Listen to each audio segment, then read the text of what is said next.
Hey guys, this is Bonnie from the podcast that you're listening to right now, the Horror Nerds podcast, and it's a few days prior to our season 2 premiere. So I'm here in the studio putting the finishing touches on the new episode and just wanted to give you a heads up that there's this weird music playing and it's kind of creepy and I can't get it out of some of the recordings. So if you happen to hear it, just know that I have done everything in my post-production power to get it out. So I just wanted to let you know, and we really hope you love season 2. Buckle up, and as Mithrigan says, hold on to your vaginas and enjoy the show.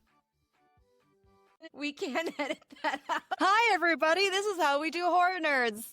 Look, Hi. I look slightly less spooky, which may or may not be a good thing. Hello, everybody. Welcome to season 2 of Horror Nerds. Woo! No W in front of it, just horror, spooky Well, the nerds. two of us, there might be a W in front of it. It's fine. Could be, and that's why we get along. Bonnie, we don't charge. We don't charge. We should. I know.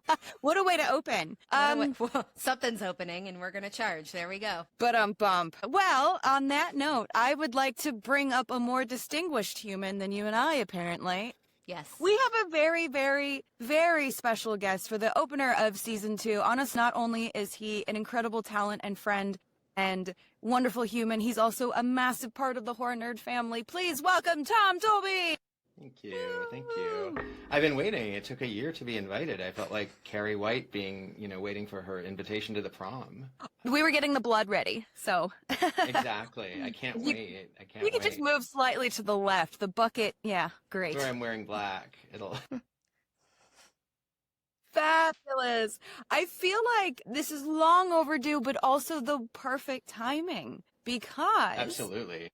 Because we may or may not have just released a little 1-hour special called Samantha Hale Horror Nerd. It was directed by Mr. Tom Dolby. We absolutely did just release it with a lot of fanfare last week. Oh my goodness. So excited of having it go out into the world and then especially go out to all our horror nerd folks on just last Friday, just like a few days ago. I think we're all still recovering. Sam, like you said, you've been in your coffin since then because Saturday morning I was just like flat on my back and not in that way, but like. Oh, he's one of us, Bonnie. You see, I told you. Add the W. I was like, I cannot move. I'm so tired. Yeah. This week was such a marathon, but exciting. Yeah, 100% worth it. So for everyone who may not have seen some of the posts and the updates, we just released the special on Tuesday, followed by a huge party celebration live show event that Friday at the Hollywood Improv, which is, of course, our home base, where we started, where we shot the special, which is pretty amazing. Definitely, Tom, didn't it kind of feel like a full circle, beautiful moment of, oh man, we did that. Absolutely. It felt like such a homecoming, and right. The lab space. I mean, the improv is absolutely legendary. I mean, beyond legendary. It's incredible. But the lab space itself is so magical and intimate and special. And I feel like what we did with it in the special was bringing some of that magic to the screen. I was going to say, like on the show, like bringing it to people's homes, but then I thought people watch it everywhere. They watch it on their phone. They watch it, on the toilet. I mean, they can watch it anywhere. We are good. They can listen to it on Spotify. We don't care. We're not picky. As long as just watch it. That's what, or listen to it. Yeah. But it's such a culmination. I mean, the special is such a culmination of everything that Sam has worked for and been passionate about her whole life. And I'm just so excited for you to have this, this sort of, gosh, how do you describe it? I mean, it is like an autobiography, sort of. Yeah. It's such a testament to your life and everything you're passionate about and everything you're continuing to be passionate about. So, right. I love it. Yeah, that's actually a great way to put it, because I think we talked about this when we were shaping the material and deciding how to shoot this. I think, and Bonnie, I'm sure I've talked to you about this because you'll love this more than anyone. I have to give mad respect and love to Wishful Drinking, Carrie Fisher's special, because I remember watching it and just being blown away with not only her humor, but her vulnerability, how much I learned about her. the timing, it did feel very, very real and autobiographical. It was just really magical. She was able to balance the emotions, the honesty, and the humor, and have punchlines at the same time. And me as an audience member, I was so drawn in, and I felt like I got to know her. I felt like I wanted to hang out with her. And it was Did just, you it see was it live? Did you no, ever see it live? I saw it. No, God, I would have loved Yeah. to have seen it live. But it's an incredible TV special. I mean, it's Yeah, so yeah. good, and you're in this. It's a set like her living room. You know, we were so inspired by that. I mean, like we had our little sofa and our little, you know, red velvet sofa behind Sam, and it was sort Homage of like to a little Elvira, Mr. homage. Yeah, we weren't Obvious. as high budget. We couldn't do like a whole living room like she did, but you know, it. No Princess Leia blow up yeah, doll coming out, no yeah. Jesus taking you out on a Right. stretcher. Yeah. No, that would have That would been have been Exactly. great. We have to do a Exactly. sequel. Oh, hers is beyond. I mean, hers at one point it goes into blackout, and then she's suddenly wearing like the Princess Leia wig, and it's just, yeah, it's epic. But everything you were describing, Sam, is exactly what your special is. Honestly, I was like, stop talking about Carrie Fisher. We adore her, but you know, let's talk about you. I mean, talk about vulnerability, like all that. What was it like, and what was it like seeing? I'm so curious what it's, you know, after filming it and then it goes through the editing process and sort of goes into like a cocoon and you don't see it for a while, and then what was it like seeing it on the screen? And I'm sure you're going to watch it every Friday night yourself now. You know, that's a really great question, because like for you, you saw it like all the time because you were in the editing process. You were in like I was spending a you lot saw my of time face with so you. much. I'm so sorry. Yes. That would have No, me. it was lovely. It is hard. I think most comics would probably agree that like we hate looking at ourselves and listening to ourselves, and we're so critical of ourselves, and oh, I can do that joke better now, and oh man, I wish I would have done this. But honestly, it was so beautifully shot that I just enjoyed it. I just got swept away in a wonderful way. And part of me, I really do have that. Wait, that's me? I did that. Shoot, I did do that. And you know, the boobs weren't mine. I will say that. Stop. Looking at it, I was You like, had me okay, fooled. We just did. Remember when I was up there and we were up there in the green room, and I was like, Bryson could just add a little contouring. She's got them, but we're gonna bring them out. We're gonna bring them out. Little bronzer there, and it's just they're gonna, and they popped. They sure did. That one picture that you sent me of like me coming down the stairs with like kind of like the angle the camera's looking up, and I'm like, oh my God, how are my boobs gonna get down these stairs? Fully. They're huge. But you know, also I want to give a massive shout out to Adam McGee and Chad Michaels. Adam, they've been family to me for many, many years, and Adam made the dress, and Adam knows how to work. I was raised by drag queens. I'm so lucky, and so I knew that, okay, he's like, it was a sewn-in bra, and then the contour, everything just kind of came together perfectly the way it was meant to. But I do wonder if maybe that dress just like, I don't want to say made me that person, but like just brought everything together. Like, this is what I'm doing. Let's go. Like, I saw how hard you worked. I saw the crew there. I saw the cameras, and I was like, Samantha, let's go. Let's go. Now. And now a word from our sponsors. Hi there, I'm Megan. Don't worry, I can take care of your problems, but sometimes you just need to breathe. That's why I like the Magic Oil Box. Handcrafted aromatherapy, inspired by your favorite scary movies. It's like a lullaby for your darker side. Order now at themagicoilbox.com and use code SlayNerds15. You'll thank me later, or you won't. Either way, I'll remember. Now's the time. And I remember almost feeling like it was kind of like, it was such a, I don't even know, Tom, if I've told you about this, but it was like this otherworldly of experience. Like, I was so in a zone. I was so in a place of concentration, excitement, artistry, creativity, fearlessness, You've worked so hard. Just go for it. You have so many spectacular people who believe in you. You are going to believe in yourself right now, and you're going to get out there and you're going to go. And I do see it. I saw that actually on Friday when we showed the clip to open the live show. Seeing it on a big screen and watching people watch it and looking at the dress and my makeup and my delivery, I'm just so grateful for everything that came together that was able to ground me in a way that I was so centered. I don't know if I've ever been more in the zone than that night, honestly. That's because of your director.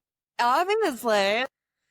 No, I truly do. I feel, no, it's all you, but I feel like that's the best thing that I can give to my lead. And this was so fascinating because it's like, you are the lead, you are the star, you are the only character in this movie, so to speak. Right. And is the best thing, you know, it's not about like, oh my God, remember all your jokes, or like, you know, make sure your boobs look good, or, you know, makeup's perfect. It's about like, go out there and be vulnerable. You know, it was a difficult, stressful time. You had some personal stuff going on and some romantic drama. And I remember just saying, like, use it. Don't shy away from it. Like, use it.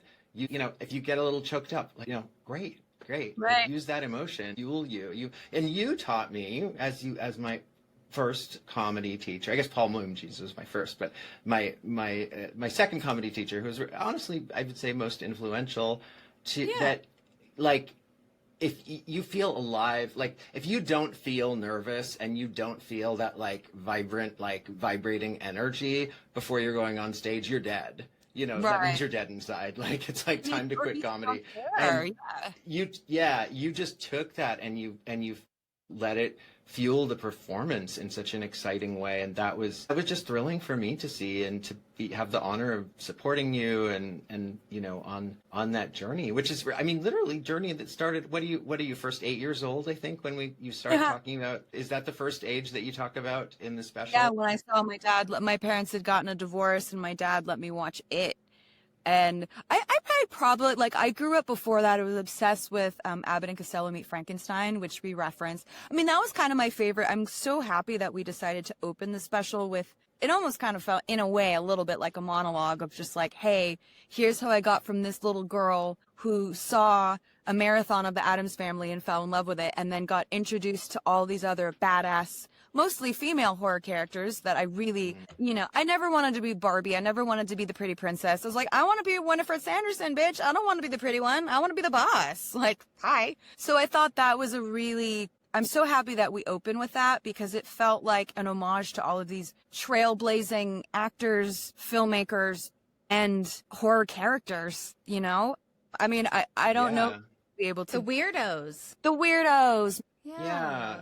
That's what I love so much about it is, I mean, that I get literally choked up thinking like the last line where you basically, we won't give the whole thing away, but you know, the message is stay weird, be who you are. And I feel like if, you know, every kid who like wears black t-shirts all the time and is considered like the freak in the back of the class and likes weird movies that other people don't like, if they can like watch this and feel like, oh my God, somebody's speaking to me, and you know, I have a place in the world, that is such a beautiful thing, whether they're, you know, gay or straight or whatever makes them different, I feel like that is what is so special. One of the many things that's so special about the special is you speak to that impulse. Did you feel different as a kid in I don't know if we've ever really talked about that. Did you feel very different as a kid, like in elementary school, or you know, maybe a little bit? 100%. I mean, my dad was such a character, and you know, my mom was doing the best she could, and I was a heavy kid, so I was bullied pretty bad. I never kind of felt like I fit in. I felt like I was always trying to get the cool kids to like me, and always trying to like, oh, what can I do to get them to like me? And that was a lot of my childhood. And I think also because I'm an only child, when you're an only child, you grow up a little bit in your own head. Like, your best friend is your own imagination. You know, I remember like even moving up, we lived in a small town like Sebastopol, like Santa Rosa area, for a year, and I was like the weird kid from LA. Nobody liked me. I didn't like anyone, to be fair. So I just like literally watched all of these movies. My favorite thing to do was Bonnie, did you ever remember Are You Afraid of the Dark? Saturday night? Yes. Yes. I loved that show. Yeah, that was like my saving grace was I'm going to watch this spooky show and I'm going to feel alive and fun and safe. Yeah. So I don't think I ever quite fit in with anyone as a kid. Honestly. Same.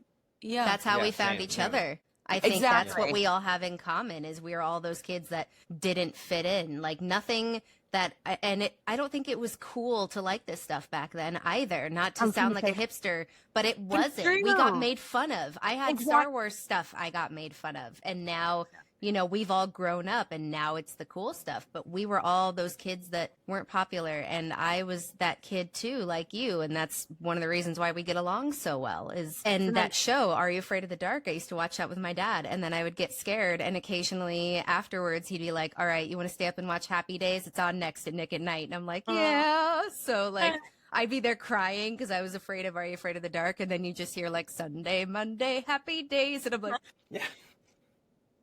That's like a memory, like a solid memory that you have with your dad. That's how I feel. I mean, this is exactly what we talk about in the special, how like these films make me feel closer to my parents. I mean, especially my dad, because he's the one that got me into this stuff. So I think that's why Bonnie and I hit it off so organically and easily. There's an understanding there, you know? And also we're convinced that our dads would be BFFs. Like they would play pranks on us. They would be like, my dad was a character.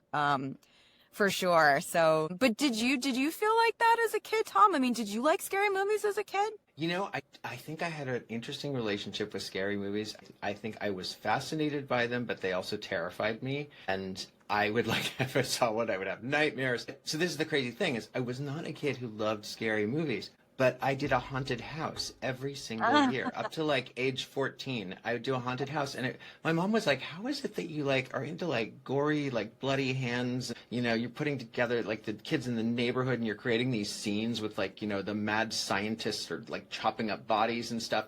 But you don't like movies about that and they terrify you. Yeah. Like, I don't know. There's some deep Theatrical. psychological. Yeah, it's the absolutely. theater and the performing Like a and prop. the Exactly. community aspect of that's like, as you both know, you can't do a show really by yourself. It's a team. It's collaborative. You can't really do a podcast by yourself. It's a team. It's collaborative. It's finding that community and building it around that, even if it scares you a little bit. That's so cool. Yeah. And now a word from our sponsors. Podcasting is scary enough. Scheduling guests, editing audio, trying not to scream when your file's corrupt. So why make building your website another horror story? We use podcastpage.io, the easiest way to build a podcast website that updates automatically every time we drop a new episode. Drag and drop, fully customizable, no tech stress, and no jump scares. Check it out at podcastpage.io and tell them Horror Nerds Comedy Podcast sent you. And the thing that I also love about like the live shows, I've had people like Joseph Schless, who is an angel baby, so funny, so lovely. He doesn't really like scary movies. They scare him. So he writes his material of like, oh my God, this is horrible. This doesn't make any sense. And it's really fun to have that different point of view. I remember one show we had the iconic, legendary, incredible Robbie Hoffman. If you guys know Robbie, Robbie's on Hacks right now. I think was just nominated for an Emmy, which is so fucking cool. So Robbie comes on stage and is just like, looks at all of us and looks at all my weird spooky stuff on stage and is like, I personally think life is hard enough. What are you people doing? Like basically saying, my life is hard enough. I don't need to watch this shit. I'm already dealing with crazy things in the world. And it was so funny because it was just such a different look at it. And that's okay. There's no, I think a huge part of, especially like for me as a comedian, as a teacher, like always aim for the highest you can, but like there's no right or wrong. I mean, it's subjective. And also we don't all want to be the same comic and the same person. That's ridiculous. We don't need that. You know, like imagine if James Wan were just copying Hitchcock. Well, we already have Hitchcock. I want James Wan to do James Wan, you know? Absolutely. Absolutely.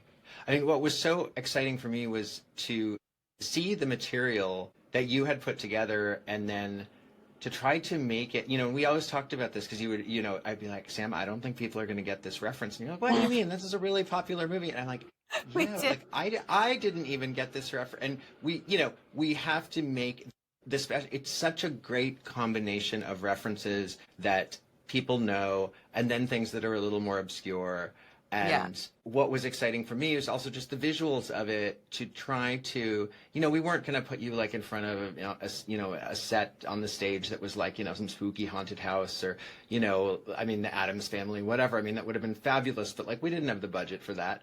And so it was like, instead I wanted to elevate it. Like for me, one of the big references, I don't know if I've ever told you this, was Bob Fosse's Cabaret, the movie, and how just like the richness of the, I know I could see that. No, My the theater richness of degree the is screaming in colors the background. Yeah.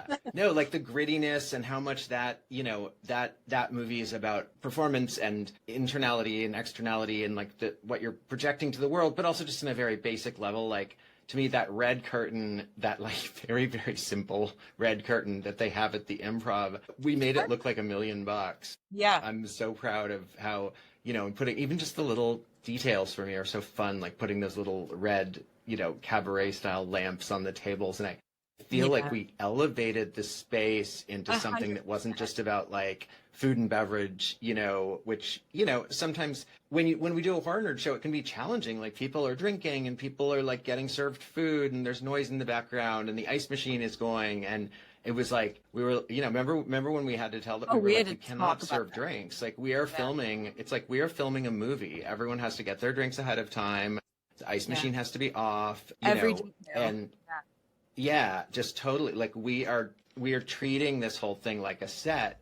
But then I also remember there was an interesting moment with the DP, and I mean, incredible. We had like an incredible crew: Tim Banks and Adam Buck, Suzanne Filkins, like all our producers. And one of the, I think it was one of the gaffers, said to me, I was like, "Why are there not red lamps on like these tables?" And he's like, "Well, those are out of the shot." And I said, "But that doesn't matter. We are also providing a live experience tonight. That is the magic. Like we're doing both, and that was exciting to." Yeah. It's just to give people that magical live experience, but then also to be able to capture it on film and, certainly through some post-production magic. I mean, I feel like we made that space look twice as big as it actually is in real life. Yeah. Probably one of the only productions that left the space looking better than it was, like, than when they got. But honestly, I would say if there's one word that comes to mind when I think of what your influence over Horror Nerd has been, you've elevated it to an entirely new level, and I'm entirely grateful. I mean, you remember when I first started, I was like, I'll just go to, the Blast from the Past in Burbank and get some stuff to stick up on the walls. Nope, it's Halloween, whatever, dollar store. And Tom was like, no. And now I have a garage full of beautiful props. Yeah. Whenever my boyfriend's like, "Really, Sam, another one?" I'm doing it for Tom. I'm doing it for the spirit of Tom. What's your relationship with horror? How did you get sucked into this? Mostly Samantha Hale. I mean, you have your series of like 4 or 5 horror movies that I actually saw growing up, but I was like raised in a pretty conservative environment, and my mom, we were pretty sheltered. We didn't have a VCR until pretty late in the game, and even then we had maybe 3 or 4 tapes. My mom didn't want to rent a VCR, like go to the video store and rent a movie, so we just did not see a lot of horror. But I listened to stuff over the years, like knew that there was stuff that I needed to know and be aware of that maybe I hadn't seen. So that's been my experience with Sam. Do you have like an absolute favorite horror movie? Anything you were forced to watch? It's got to be Psycho. Like Psycho is just, it's amazing, and it's just cinematic gem. And might be biased, but what are you most excited about for this hour-long special? I think for Sam to get out there into the world, and this is her finding her niche. I think she was in an earlier special, but this is what she realized like she was all about, and what she thought was most funny, and it's just her main thing. So I'm happy for her. And anything else you can say to hype Sam? She's just unbelievably persistent, like incredibly hardworking. Every year in June, she says, I'm not going to schedule as many horror nerd comedy shows this fall. And then in July, she's like, it's the fall and there's more opportunity. And she schedules as many as she can. And it's always a grind to get through it, but she does a hell of a job, like just getting it done. I think you're going to love this special. It's really well made, well told. She's put an extensive amount of time into it, and it is her heart and soul.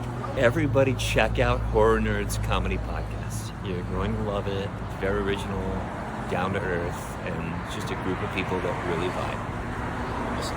Thank you. But see, I'm all about going to dollar store, Amazon, whatever, buying things cheap, and then you spray them with gold spray paint, and you spray them with like black hairspray, and you age them, and it's like, yeah, that candelabra cost like $10, but we made it look like it's antique, you know. Oh yeah, I am an avid Goodwill thrifter now. I'm always finding super cool stuff, and like you said, sometimes you can find something that, okay, I just bought this at Michael's or at Home Goods, but if I just age it with some rust spray paint, if I just practice here or I paint the eyes weird, then all of a sudden it's super creepy. Yeah. Those columns, those stone columns on either, we'll give everyone a real look behind the curtain here. Those stone columns on either side of you, I mean, they are like the crappiest Amazon product you can ever buy. They're for weddings. They're like white plastic, and we put like paper mache and all this gritty stuff on it, and then we faux painted them, and I was so proud of how they turned out. I was like, they looked like something you'd get from, professional, prop house or set deck house. And yeah, I mean, we did so much with so little, which to me is always the challenge. And I've learned that from other filmmakers that I've really respected and that I really respect of, where one of them, Ira Sachs, told me once, he's a wonderful independent filmmaker, and he said, have your limitations, often having to do with budget and time, and then your limitations become your choices, and that becomes your aesthetic. And that was really a beautiful thing, rather than going like, oh, we didn't have enough money for this, or we couldn't do this. It was like,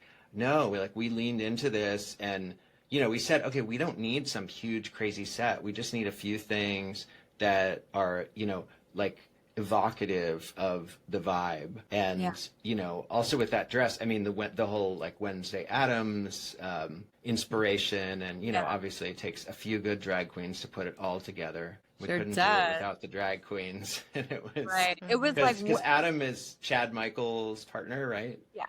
Yeah. So and I've known them for ages, and they're just such wonderful, lovely, supportive. They're family. They're chosen family for sure.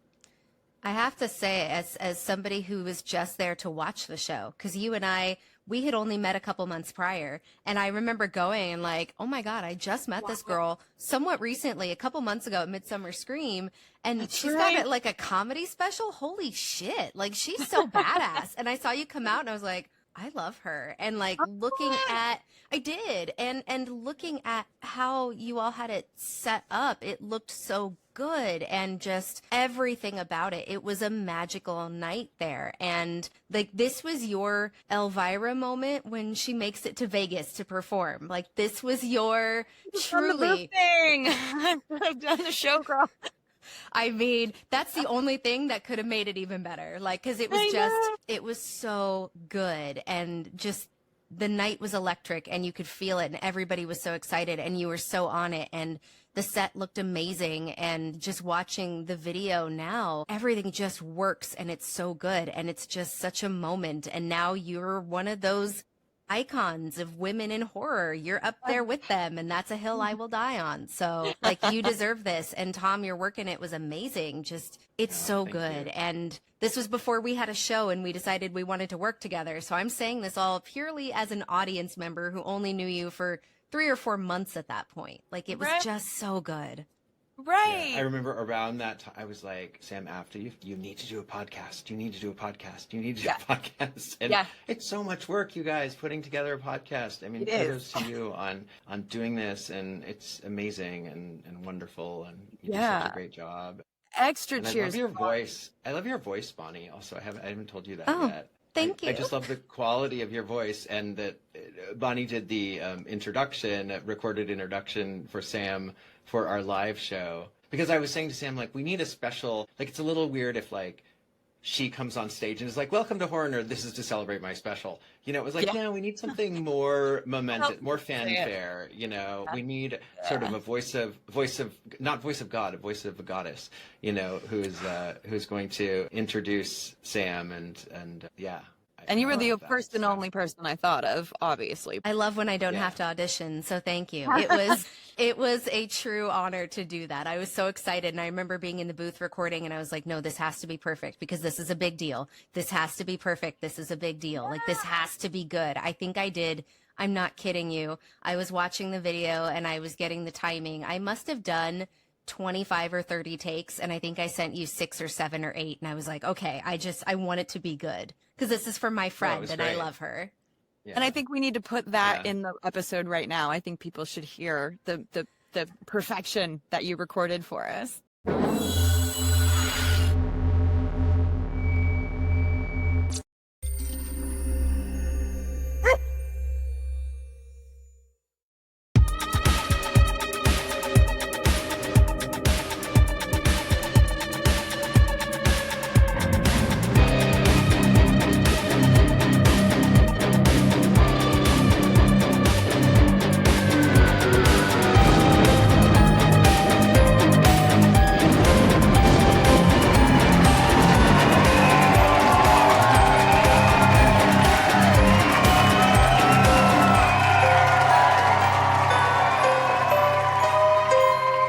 I'm Samantha Hale, and I am a huge horror nerd. That's horror with an H. There's not a W in front of it. What are some of the first scary movies that you guys ever saw as kids? The Exorcist. Beetlejuice? Nightmare on Elm Street? The Shining, The Blob? Ugh. I had no idea as a kid how much these films and the genre of horror would shape my entire life. For me, it started when I was just a little girl. My dad recorded an 8-hour marathon of a TV show from 1964 that he thought I might like. Well, I did. I loved it. It changed everything. I told Barbie to sit on a chainsaw because I found Morticia Addams. And then I found the Grand High Witch from The Witches. And then I found Winifred Sanderson from Hocus Pocus. And then I found Elvira from... If you don't know Elvira, then you don't even exist to me. And if you don't know that, you don't even exist to me. It's the best line from The Craft. This is going to be a long hour for you. And then I found out that my grandfather was an actor, and he was also on a television show from 1964 called Gilligan's Island. He was the skipper.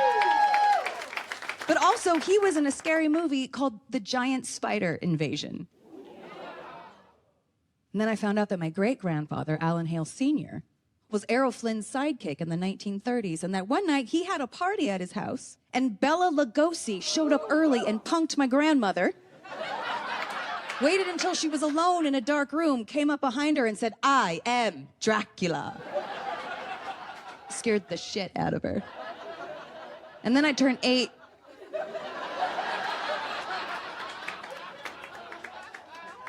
And I found out that my parents were getting divorced. I found out that my mom was moving me out of my home into a new house that happened to be across the street from where they filmed Poltergeist. I was just crushed that they didn't do it sooner. Oh my God, the Poltergeist house? That's fucking rad. Fucking divorce is awesome. Holy shit.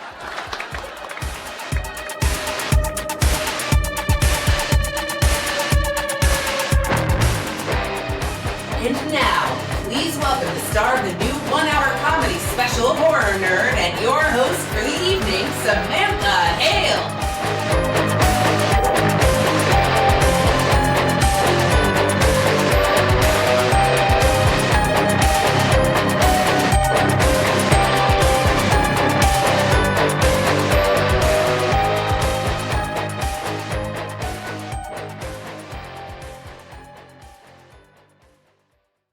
Tom did some magic, so thank you for that. Absolutely. But yeah, it was a group I will effort. send you that. Yeah, Perfect. that I was will We'll put it absolutely in send you there. that.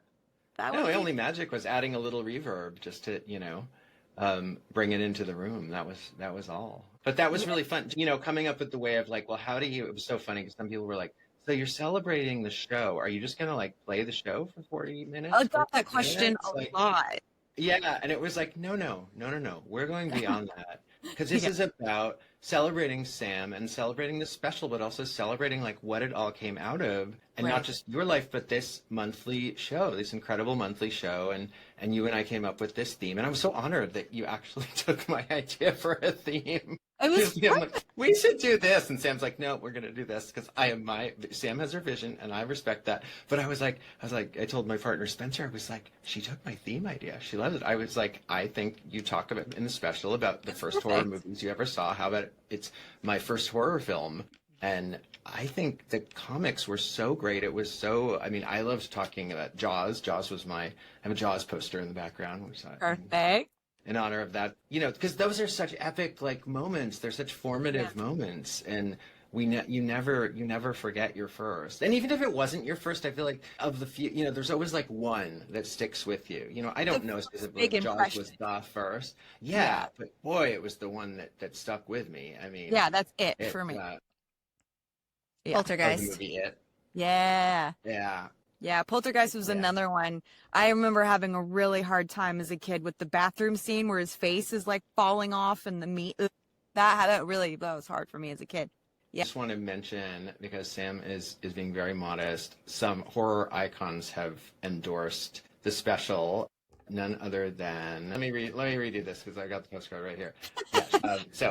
None other than Elvira said, "Scary, spooky stuff. I almost died laughing." So like Love perfect. That. And Jennifer Tilley, who we've gotten to know, and Jennifer's the coolest person. She's and, so nice. Oh my God, I'm obsessed with her. So nice and so like legendary. I think maybe doesn't even realize how legendary she is in the world of like horror.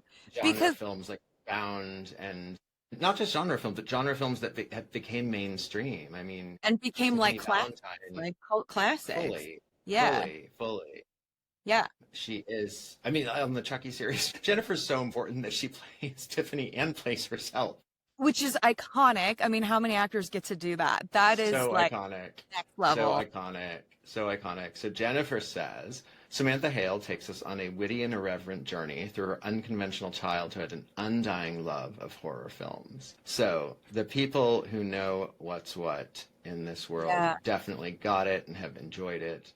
And I thought her quote, it was so real. Like, I was like, she really watched this. She got what I was doing. And so that's a massive honor, and I'm eternally grateful. And I just have to say that the crowd that you have really curated, I think, every month over the past, what has it been, 3 years now? Are you going on, this will be your fourth anniversary? Fourth anniversary. Crazy. So 4 years with such a curated crowd and so supportive. Honestly, like when I perform, at Horror Nerd at the Improv, I feel spoiled because it is such a supportive crowd. It's not always an easy crowd. if you bite it on a joke, they're not going to laugh, but they're really, really supportive. They're there to have a good time, and they're not there to like judge you and like, what do you have to prove?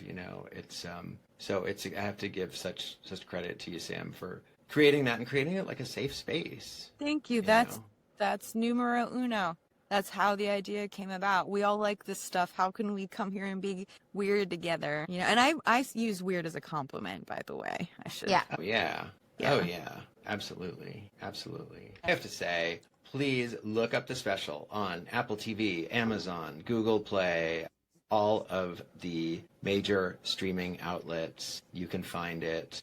But if you want to find it really easily, just, Apple TV, Amazon, Google Play, those are some of the top outlets. And the album is on Spotify and other audio streamers. And check it out and give a plug for your Instagram too. No. Say it again, louder for those in the back. Apple TV, Amazon, get the special, you guys. We worked our little horrific butts off on it.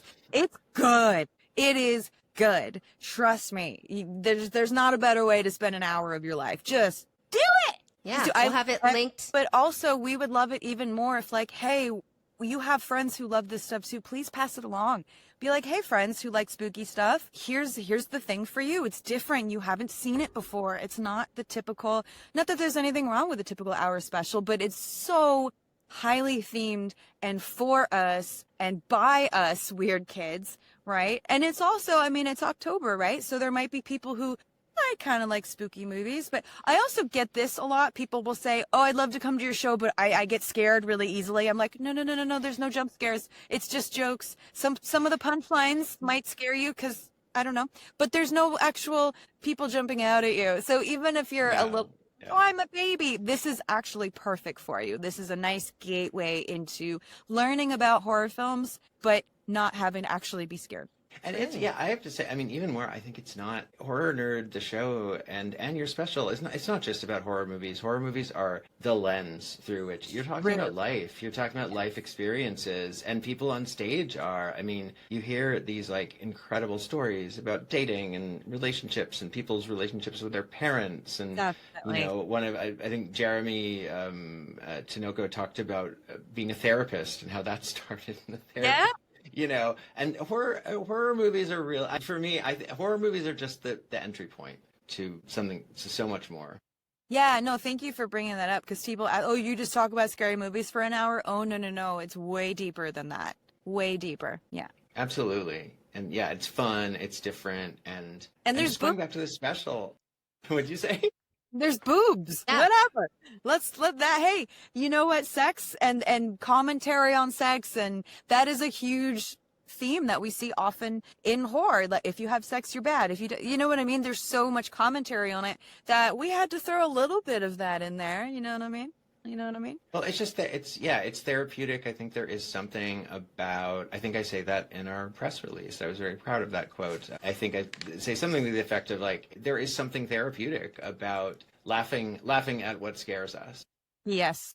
That gets us over. And I think when we can laugh at what scares us in popular culture, we can also process our own trauma and our own things in our life that scare us. Right. All right, outro us, please. I gotta listen to the director. Before we keep laughing. No, you're making me laugh so much. I'm really okay. With your audio. Okay. Well, Tom, thank you so much for being here. Like, I'm so glad that we met, and I'm so glad that you know Samantha, and now I know you. And thank you for being here for our season 2 opener and for sharing your brilliance with us. And it was just so delightful to have you here. And thank you so much.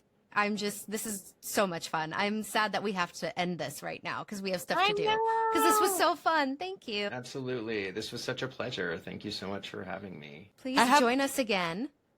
I have the We're Family song like in my head rolling right now. It feels like that. It does. I'll see if I can add that to the outro. We'll see if we can add it and not get copyright struck. Don't block us for music rights. See, now they can't. Now we can use it. See, we just did that. Totally. Amazing. Well, please join us again. Come back for a sequel, if you will. He will. Oh, you were talking to me. Sorry. Okay. I thought I just left you in suspense. Sorry. I thought you were talking to the audience. Okay, here. Okay, I'll give you that clean. Okay, so you just said, please join us for a sequel. I would absolutely love to. It would be such a pleasure.